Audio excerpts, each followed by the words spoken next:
Hello, my name is Nejmuddin Kain. I am currently pursuing an MBA with specialization in marketing and human resource management from Musliar Institute of Management. I hold a bachelor's degree in commerce with a focus on marketing.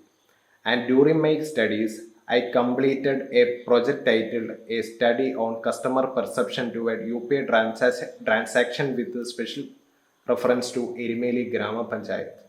I have had the opportunity to the intern with the ITC Limited in the marketing department, where I gained valuable hands-on experience in marketing strategies, campaign execution.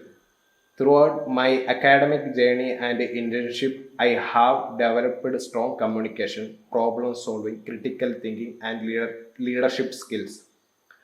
I also have excellent presentation skill which have been crucial in effective conveying ideas and solutions.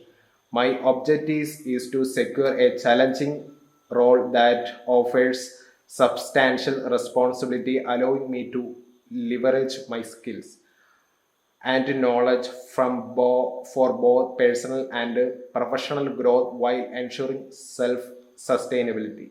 Thank you.